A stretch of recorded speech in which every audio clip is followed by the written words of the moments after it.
Of all the topics in this series of talks on the stations of the heart, to talk on Sufi etiquette, in other words, on rules of conduct within Sufi groups, feels to me rather difficult.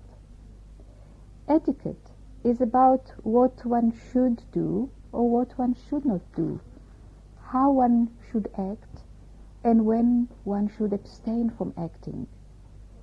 It is about how one should behave in different areas of one's life, and it sets out the norms of behavior within the social structure of the Sufi groups. And I have always, for some reason, shied away from shoulds and should nots, and it has always felt almost inadequate to make a talk about it. Yet many Sufi compilations have devoted whole sections to the question of etiquette. Some Sufi masters have even compiled whole treatises specifically on the subject of etiquette, or adab, which is the equivalent Arabic term in Sufi vocabulary. This suggests that rules of conduct and prescriptions for the right attitude have been traditionally communicated, either orally or in a written form. Thus it must be adequate, even perhaps necessary, to present it at the last talk in this series. According to a very old saying, attributed sometimes to Ali, the fourth Muslim caliph, Sufism means simply to possess a good nature. Sufism is good nature, he allegedly said. He who has the better nature is the better Sufi. Now this saying is reported by Hujwiri in his book Kashf al-Mahjub, The Unveiling of the Veiled. I have quoted before from this book. It is a favorite book of mine, written in Persian in the 11th century by a wandering Sufi master from Afghanistan, and it is said to be the oldest Persian treatise on Sufism. It contains many precious sayings and anecdotes, and you don't really need to know Persian in order to be able to enjoy its wisdom and the wonderful quotations that Hujwiri has compiled, since there exists a very good English translation by Nicholson. Hujwiri does not simply record Sufi sayings and anecdotes.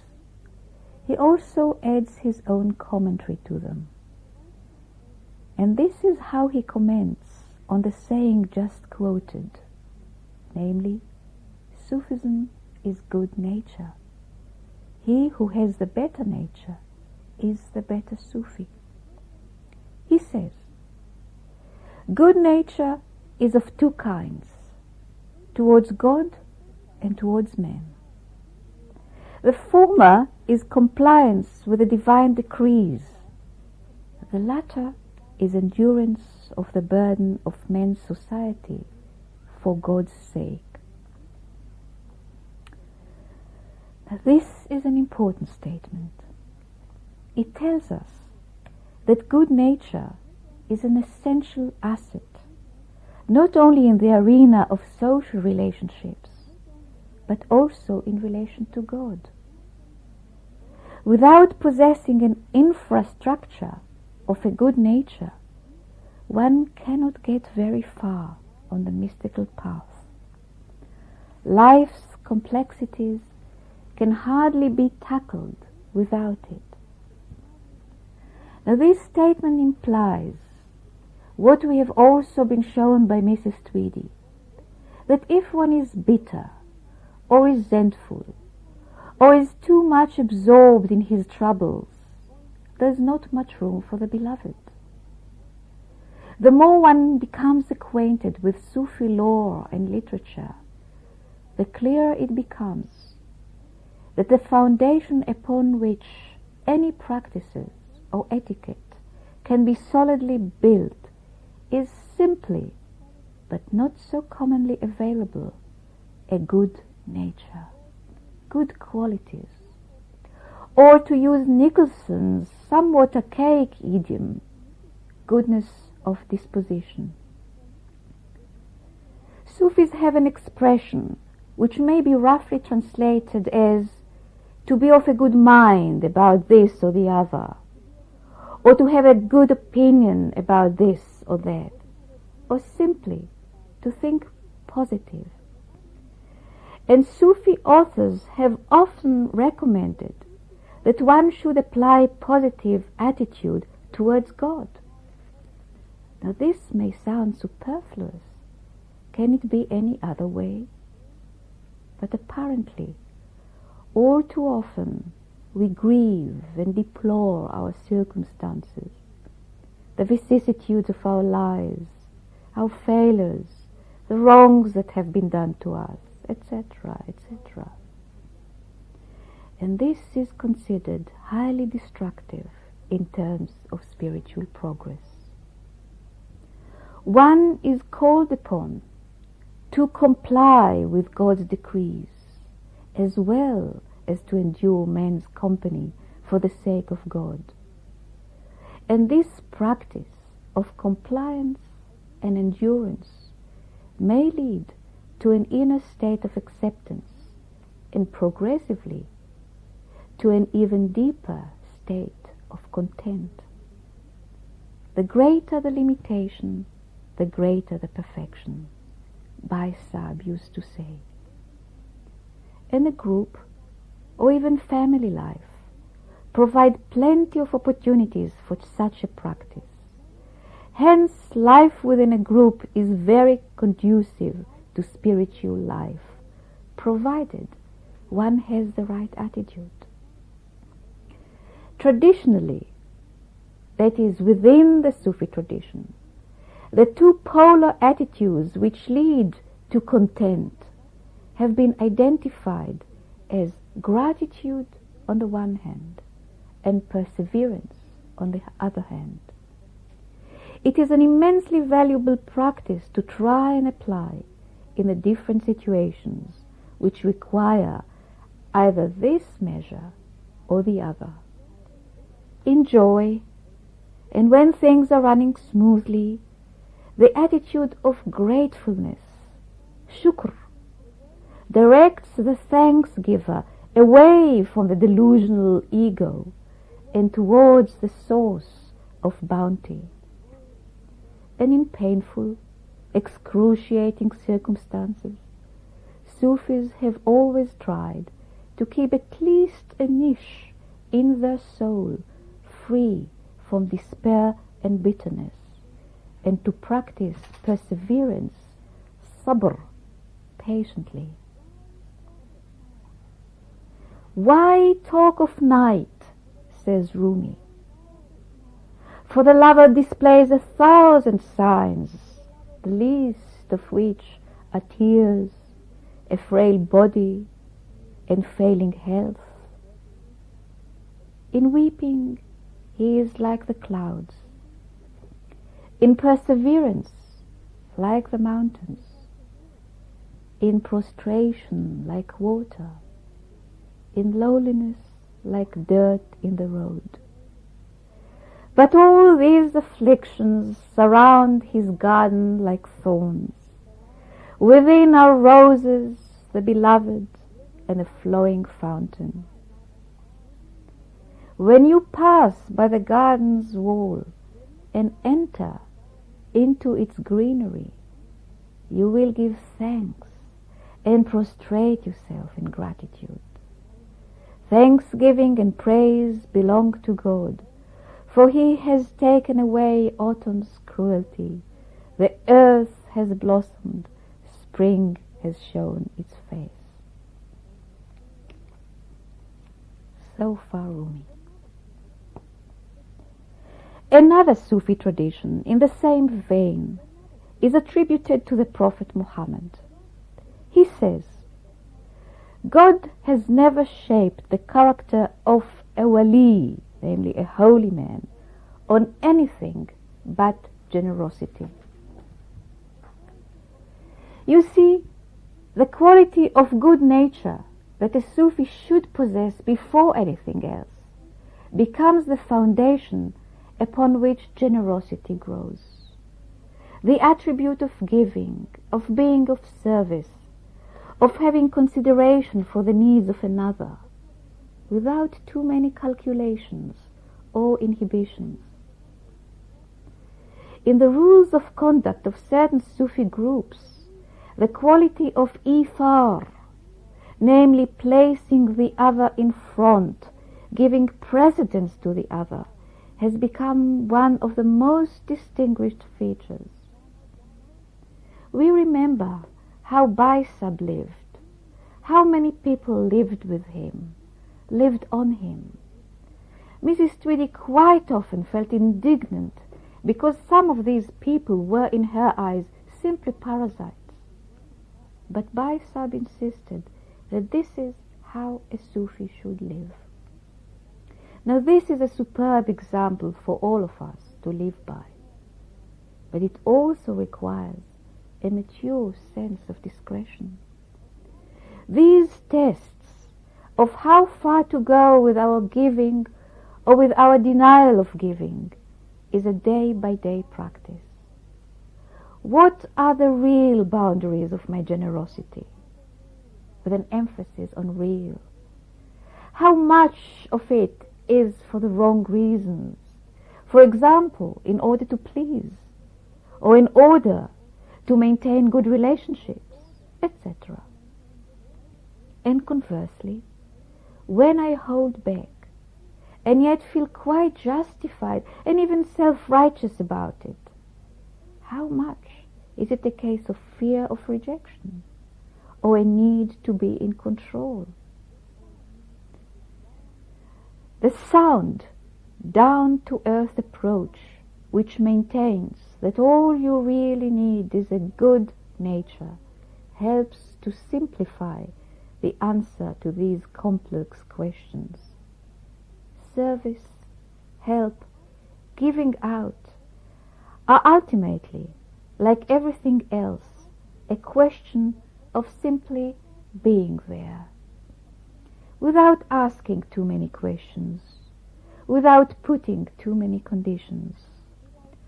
All one really needs is to follow the intuitive feeling or the hint which arises at the moment when help or service is needed, and then to say yes.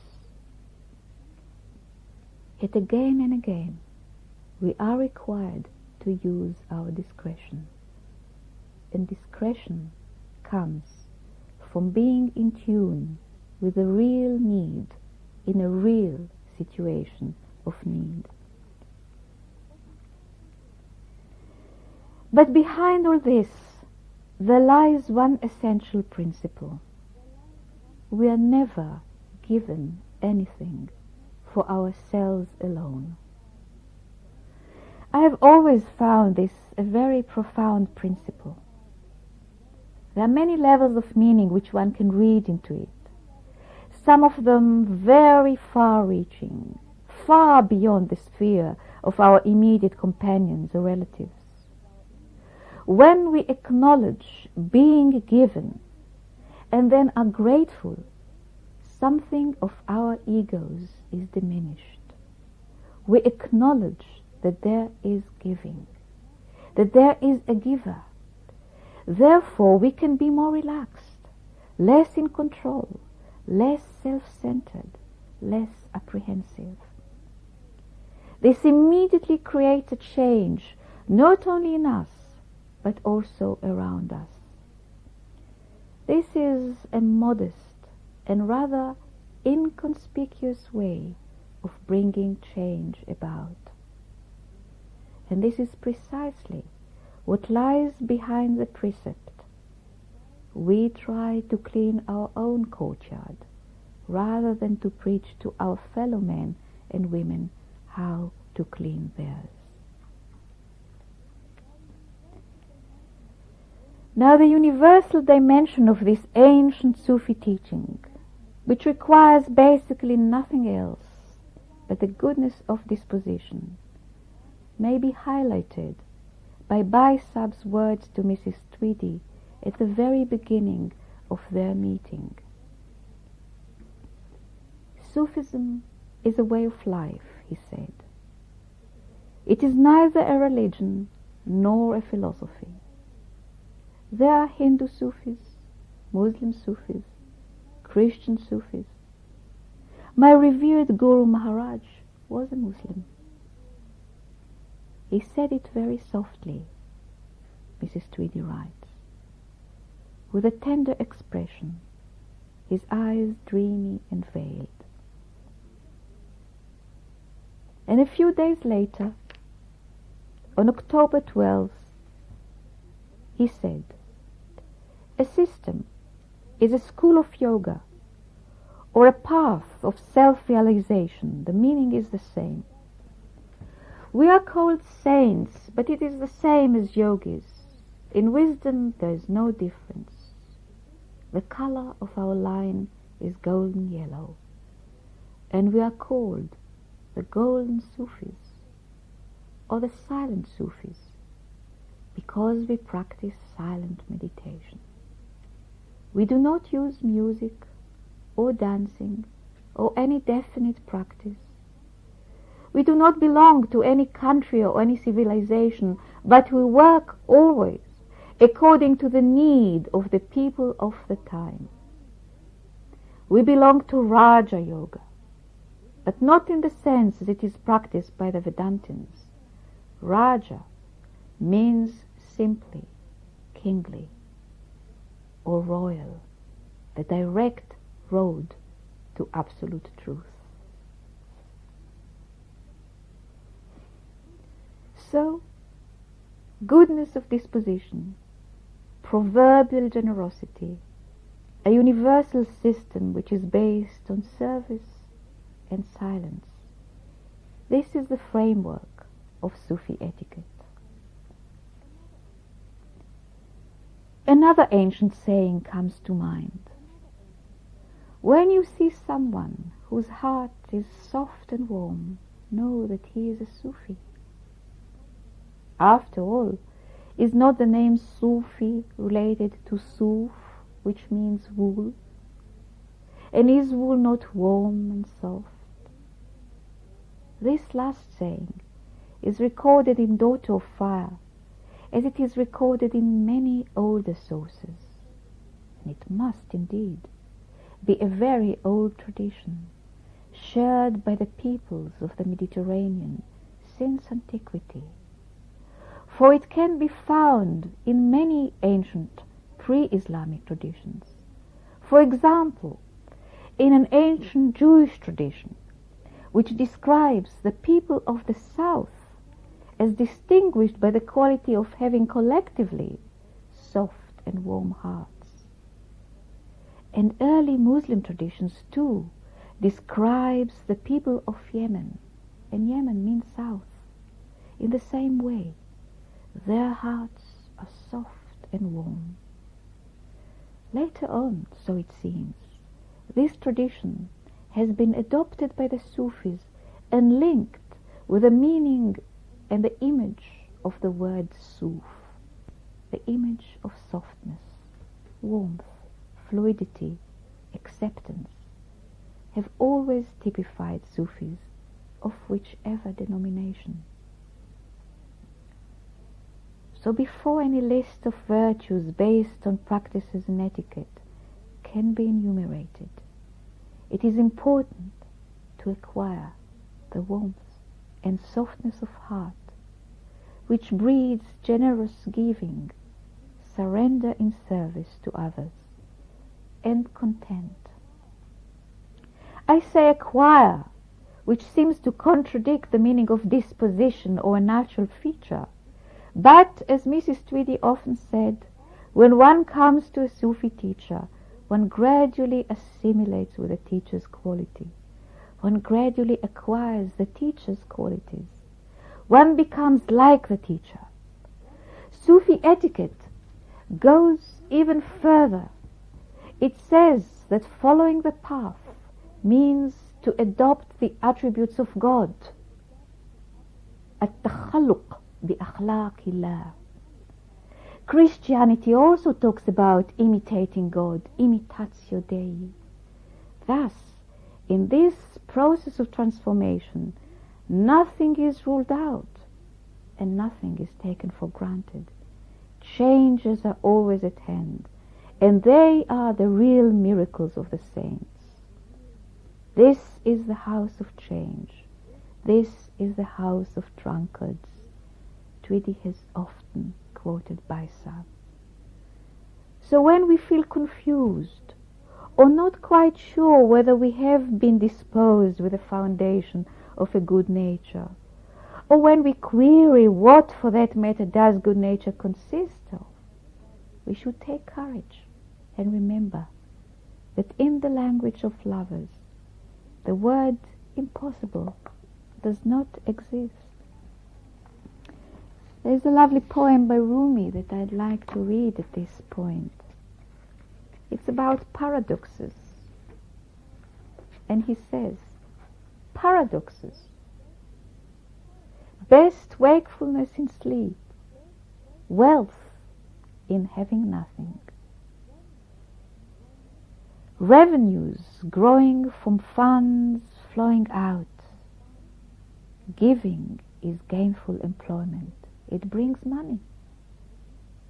Taking time for ritual prayer and meditation saves time.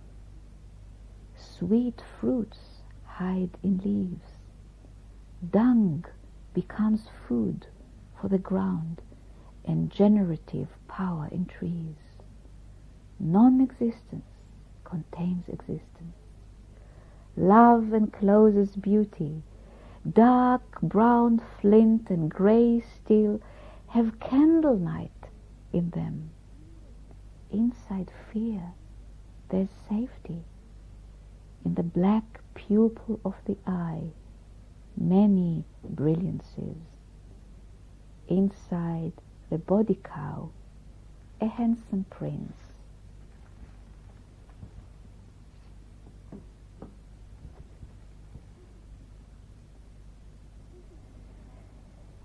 Sufism is nothing but disturbance, says one of the early Sufi teachers. Indeed, we don't need to look far to find confirmation for this statement. We know this only too well from our own experience. Never a dull moment, always in the flow, often in a whirlpool or in a merry-go-round, or simply with our nose in the mud. Always in this state or that, on the swing of the yo-yo. And this is so because the mystical life is lived and has to be lived in the midst of life. Wherever we are, this is the place, and this is the time in which we live out our spiritual quest. Time, says Kushairi, is where you are in the moment, namely, where you are now. This, therefore, is perhaps the first rule that the Sufi path has endorsed, to live in the moment and according to the requirements of the moment.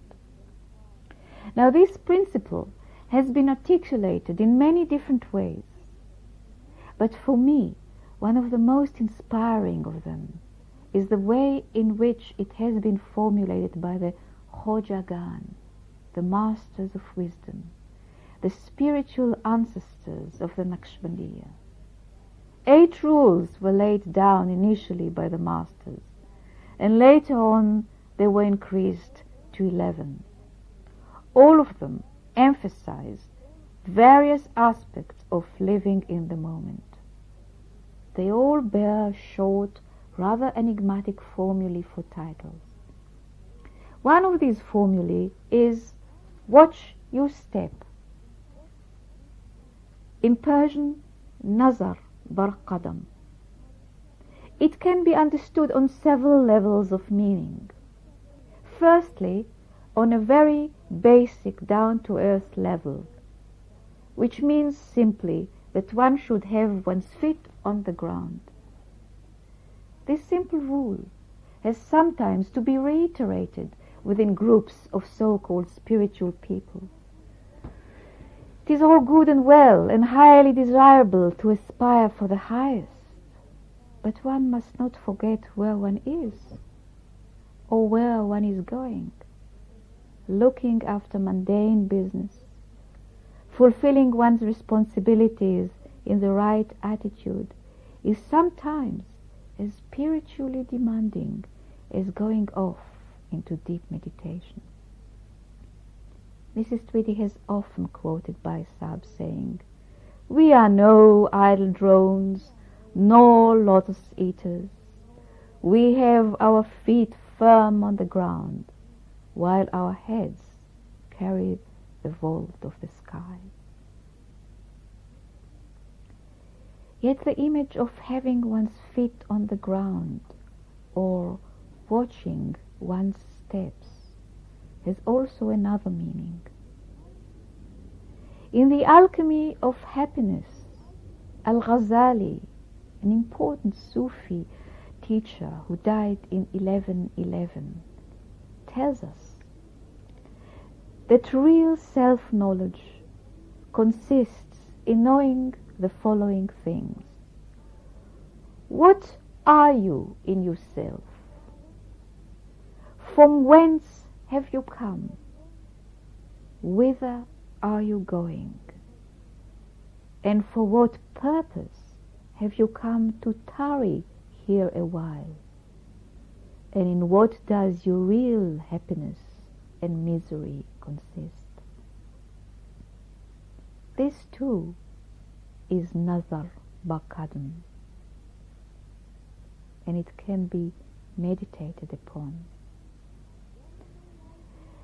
Then there may lie here yet another meaning.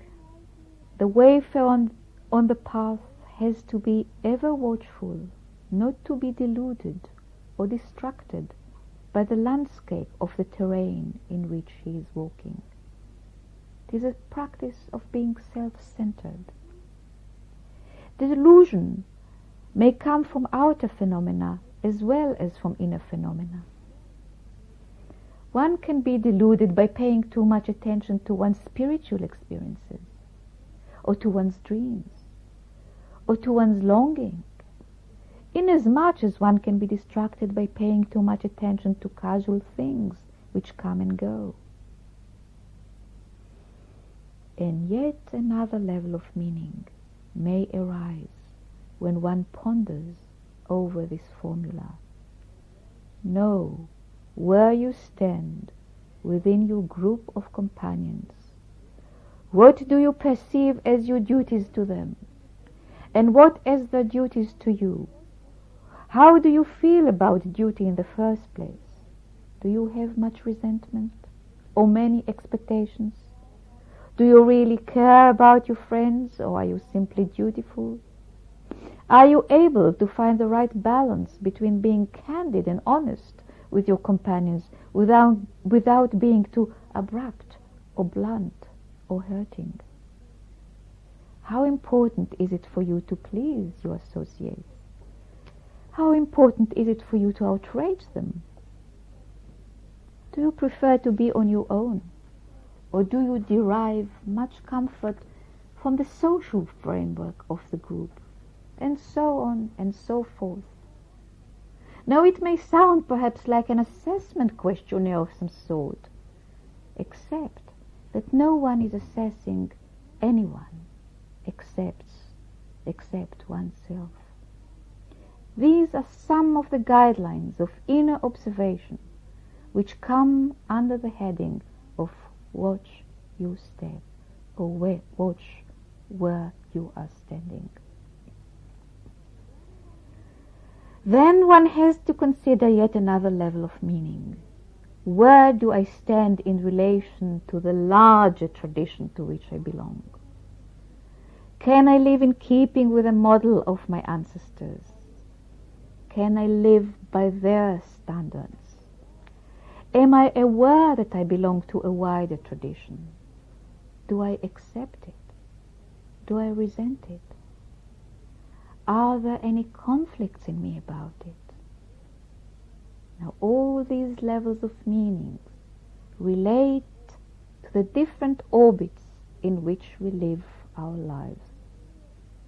And clearly each generation, each era, each group, each individual inject their own levels of meaning into the formula.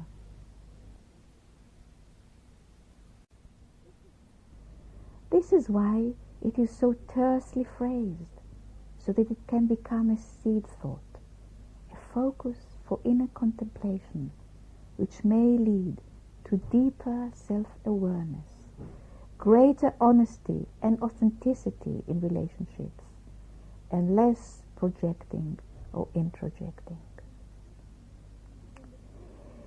In the Kashf al-Mahjub, Hujwiri quotes a saying of a rather obscure 10th century Sufi from Nishapur. His name is Abu Muhammad Murta'ish, and his saying, I feel, sums up quite a few of the things which have been brought together so far.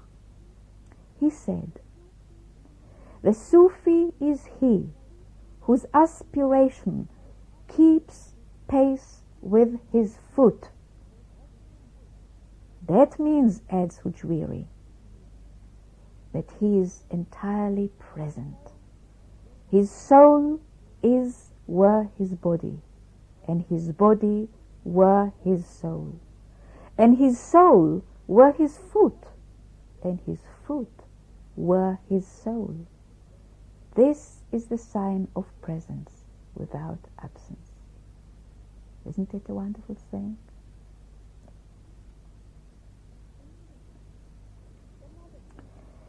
Another rule, formulated in a similar way by the masters, the Khojagan, is awareness while breathing, or conscious breathing, in Persian, hosh dardam.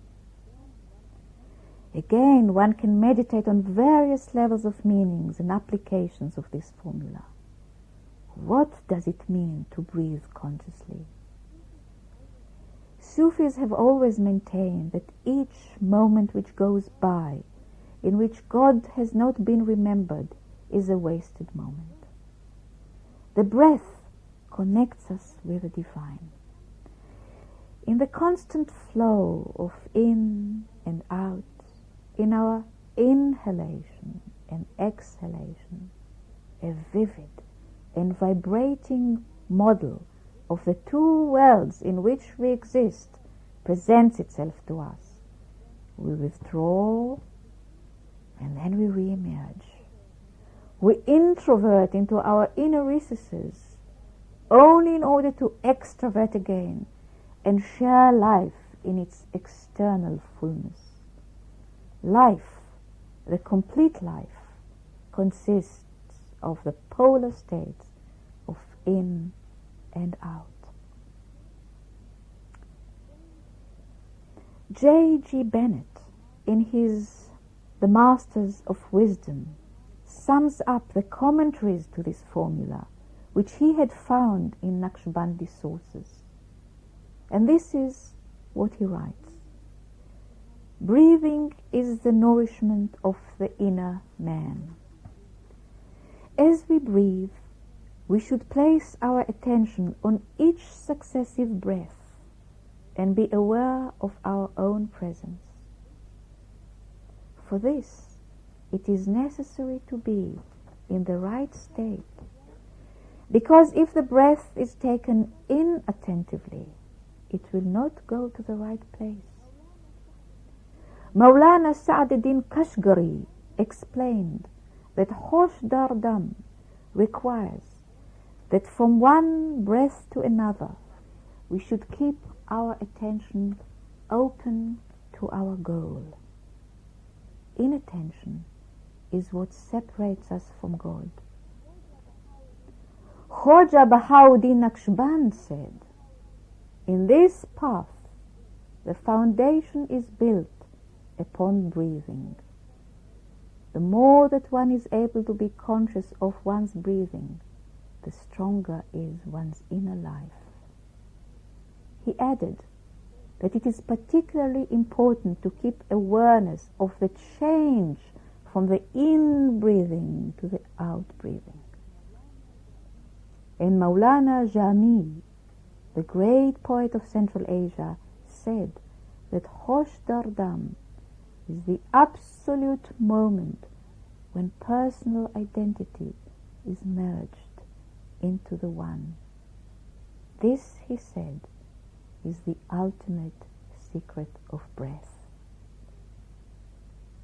So far, Bennett. Of course, many questions will arise. What kind of awareness is required here?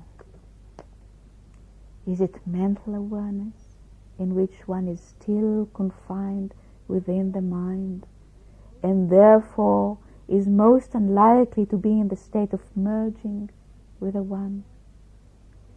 Or is there another state of awareness which the above passage alludes to, and to which this practice may lead? What does absolute moment mean in any case? These are no theoretical academic questions. People have struggled with them for centuries in their quest for the final goal of liberation. This very question was raised only the other week with a lot of heartfelt anguish by a very sincere yet deeply troubled seeker in one of our Sunday meditations. And more than 1500 years ago, the same question was raised by the bewildered yet inspired Saint Augustine, who wrote in his Confessions,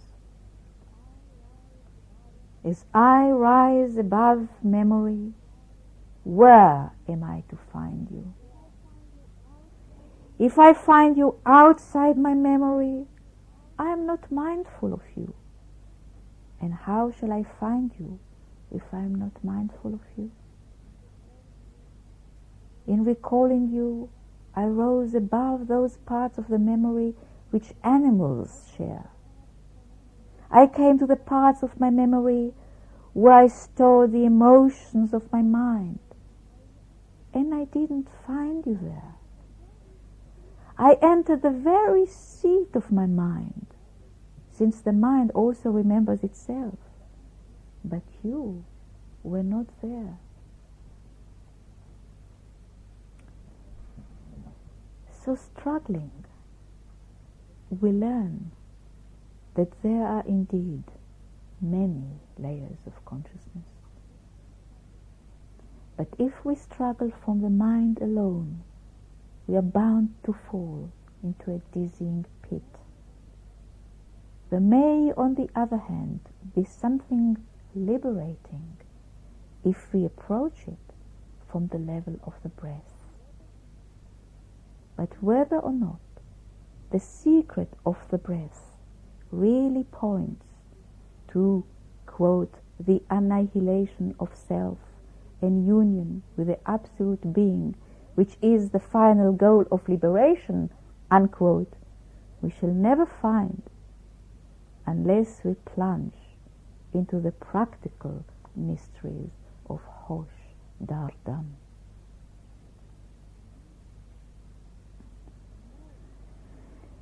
The moral foundation upon which Sufi etiquette is built is not the dichotomy between good and evil, but the dichotomy between the world of illusions and needs, in which the ego reigns in collaboration with our three-dimensional sensory perception, and the world of reality.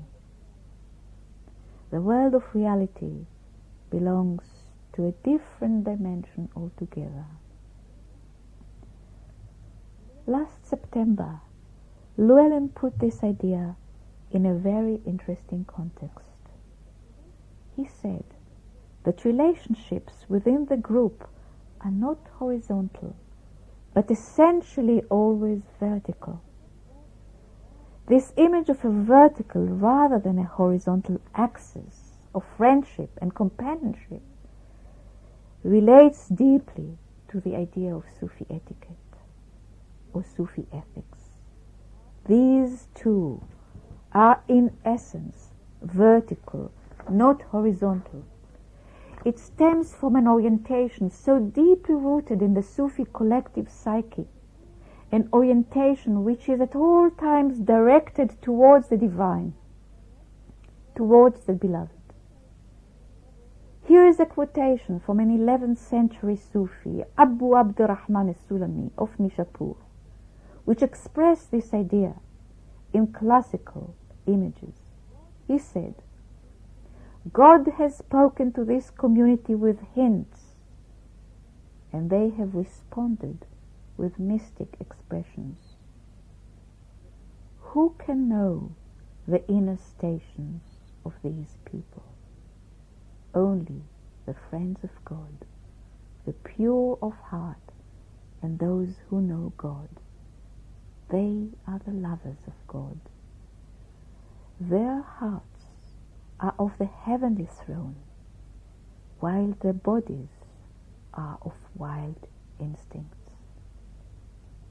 The tree of love is planted in their hearts, and their subtleties, like spies, secretly spread among people. They worship God with love, while people worship God with practices. This community looks to God from God, while people look to God from their worship. They don't take notice of anyone but God, and they love naught but Him."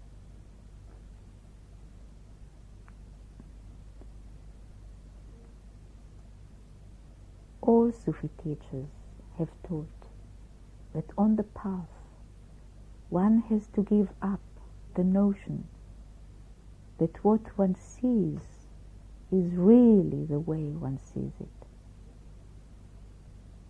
A passage from Rumi comes to mind, this time from his discourses, which were written in prose with a clear didactic purpose, working with his own community of dervishes. He said, "If everything were in truth as it appears to be, then the Prophet, endowed as he was with a vision so penetrating, so illumined and illuminating, would never have cried, 'Lord, show me things as they really are. Thou showest a thing as fair, and in reality it is ugly. Thou showest a thing as ugly, and in reality it is lovely. Therefore do thou show us everything just as it is, that we may not fall into the snare, and that we may not go astray perpetually.' Now your judgment," Rumi says, "however good and luminous it may be, is certainly not better than the Prophet's. He used to speak in this fashion. So now you do not put your trust in every idea, in every notion. Be ever humble and fearful before God."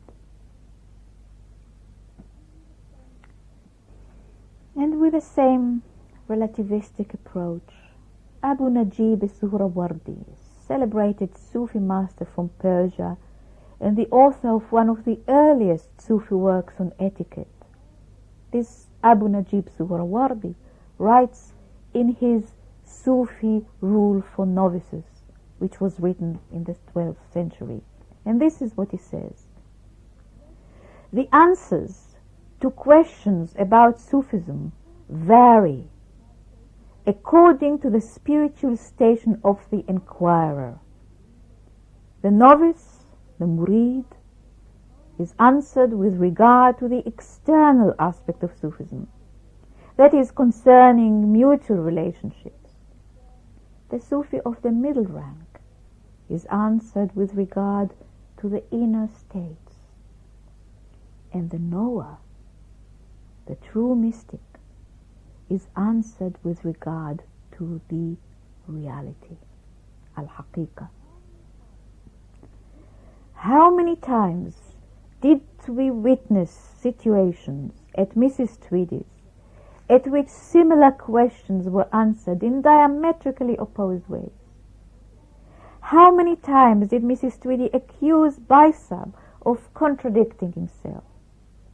He always sounded surprised at this accusation, when, as Tweedy recorded in Daughter of Fire, he responded with innocence and assertion, "Contradict myself? I never contradict myself. In the morning one answers according to the need of the morning, in the evening according to the need of the evening." We can see how confusing and disconcerting life around a Sufi teacher, where the etiquette is infused into the murid, can be. Not only is there no certainty, no assurance in our outer situations, but one can never know with any amount of certitude what the teacher in fact really requires of him, or how the teacher in fact really sees him. All these confusions are deliberately built into the system of Sufi education, and it goes on until one learns through experience to adopt a new perspective, a new outlook on things. One learns not to trust anything but the subtle indications or hints which arise spontaneously in the heart through the benign energy of the teacher. Then the outer situations, including the provocative and confusing behavior of the teacher, do not matter in the same way as before. Abu Najib al-Suhrawardi says in A Sufi Rule for Novices, the Sufi of the middle rank is in the process of ascending from one state to the next. He is in a state of fluctuating from state to state. But the accomplished Sufi is in a position of stability, of an inner stability, and he is then immune to the effects of the changing states of mind or vicissitudes of life. This is attested to by the example of the Prophet, who at first had practiced solitude, but afterwards mingled with people. Likewise the righteous of the past, when they had reached the state of inner stability, they became commanders, administrators, and mixing with the people did not damage their spiritual position. So we hear the same message again and again, bringing the two worlds together. Can you not see then how profoundly true is the saying attributed to Abu Yazid al-Bistani, that there is no greater miracle than to see the mystic speak with you, eat with you, jest with you, have dealings with you, while his heart is constantly in the kingdom of heaven. A miracle this may indeed be, but one that the path prescribes upon all its seeker as one of the most important rules of conduct. Because this community, to use an expression commonly used in Sufi literature, exists not only as an agglomeration of individuals, but also as a collective, as a group. Sufis have always existed and worked within groups. The group has always been needed as a social container. And in spite of the vertical orientation, relationship within the group have great validity and value. Our vertical orientation has to be contained within our horizontal relationships. Moreover, This community lives also within a larger social container. The family, the town, the land, the culture of the age, all these are never denied. So one goes with the changes. In the scheme of Sufi etiquette, all have their rights. The right of the father, the right of the mother, the right of the spouse, the right of the children, the right of the extended family, the right of the neighbor, the right of the guest. This is very important. It has always been important in the etiquette of Eastern peoples, the right of the guest. And this is why the guest with a capital G has become such a metaphor for the beloved. When you welcome my slave, you welcome me. When you visit my slave who is ill, you visit me. Also the right of civil servants, the right of the ruler, all these have been enumerated and exemplified in Sufi literature. And I'm not going into it because it would be too long and too boring, but they have all been taken on board. And yet all these horizontal social rights stem from the same central point from which one is constantly aligned vertically with the heart of the path, with the beyond. And to practice this is to be in tune with yet another of the rules which the Khojagan have laid down: solitude in the crowd, Khalwat Dar Anjuman.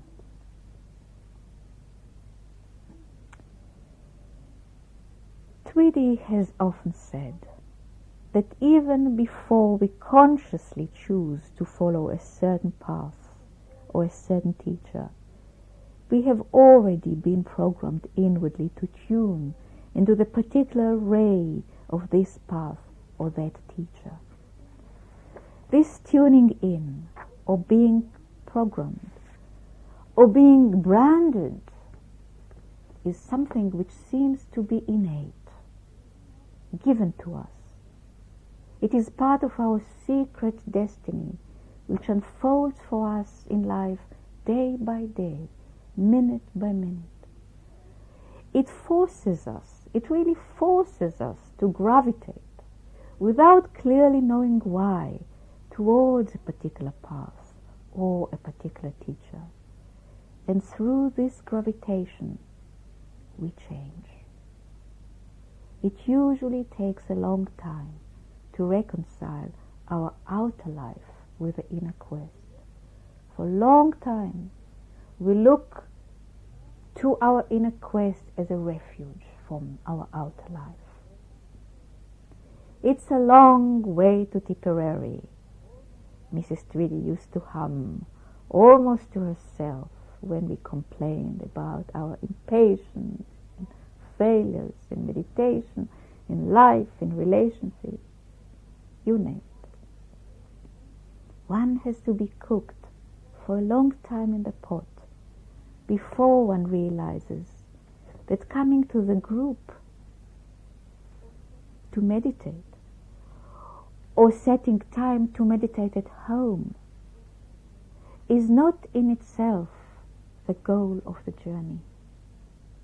It takes time to realize that walking on the path is a 24 hours a day job, and it includes all the trivialities and pettiness of our lives and our relationships, as well as the magnificent experiences that we may be given from time to time. But then there comes a point when we become more or less aware, more or less awakened to the impact of the inner impression, the naqsh, which has been engraved, as the word naqsh implies, upon our hearts and souls.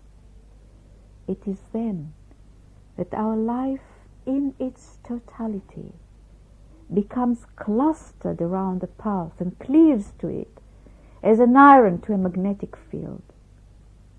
From that point on, whether we know it or not, this innate programming becomes an outer reality. The inner law of the path shapes then everything we do, everything we say, everything we become. There's no separation.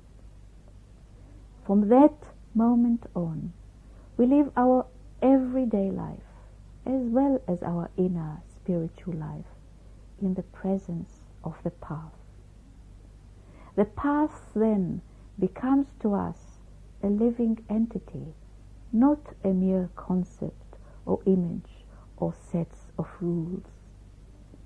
At this point, whether fully or semi-consciously, we make a commitment to follow this particular path or that particular tradition. And in doing so, we reenact the primordial covenant which every human soul had made before creation with the Beloved, to accept Him as Lord. And from that point on, whether we know it or not, we are guided by the path. The path takes care. If we are attentive enough, we shall find that in states of confusion and unknowing, which are the norm on a mystical journey, a hint will spring up from our innermost, an indication will arise, an urge, a dream, a direction. They emerge from the place in which our innermost secrets meet the heart of the path. If we are responsive enough, we shall trust this hint and be guided by it to act according to its indication. This is the very essence of the etiquette, a code of behavior which has passed on to us from generations of former travelers on this path. Although this code helps us to conform more or less unruffled to the laws of the land and culture in which we live, it also shows us how to blend in within the social structure to which we belong, without losing sight of our inner direction at any given moment. Thus we are shown by this model of behavior, which the path had set for us, how to live in both worlds at one and the same time. A wali is a balanced person, Baisab had said, and Mrs. Tweedy recorded. A wali, that is, a saint or a holy man, knows that this world is not a bad one, and he has to live in both worlds, the spiritual and the physical, the life on this earth. There is nothing good or bad for him. Good and bad are relative concepts. This is a description of a wali, you might argue, an enlightened being, and we are novices, seekers, muridun. Yet in essence, there are no two laws. As we gravitate towards the teacher, he becomes for us a model of the path. He becomes a mirror in which we contemplate our heart of hearts, our innermost soul.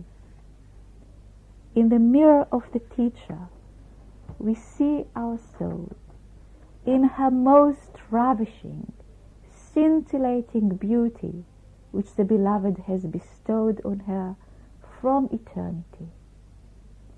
Contemplating this reflection of our inner form in the mirror of the teacher, we fall in love with this beauty, and we vow to nurture it and to look after it forever. Through this bond of love, the laws of the beloved teacher become also our laws. On that level of attunement or merging, there are very rarely any significant confusions or muddle-ups. We simply live in a state of reciprocal love, which is felt when the heart expands and becomes forever softer and warmer.